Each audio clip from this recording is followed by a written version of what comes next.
नए साल बता तुझ में नयापन क्या है। हर तरफ खल्क ने क्यों शोर मचा रखा है।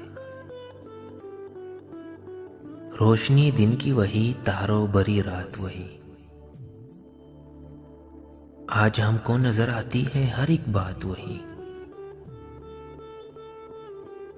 आसमां बदला है अफसोस न बदली है जमीन।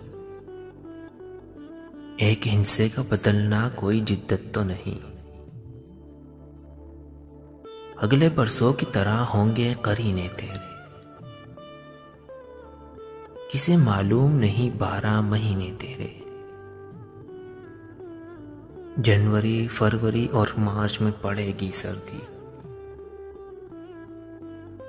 और अप्रैल, मई और जून में होगी गर्मी। तेरा मन दहर में कुछ खोएगा कुछ पाएगा। अपनी मियाद बसर करके चला जाएगा। तूने या है तो दिखा, सुबह नहीं शाम नहीं। वरना इन आंखों ने देखे हैं नए साल कई। बेसबब लोग देते हैं क्यों मुबारकबादें। गालिबन भूल गए वक्त की कड़वी यादें। तेरी आमद से कटी उम्र जहां से सबकी।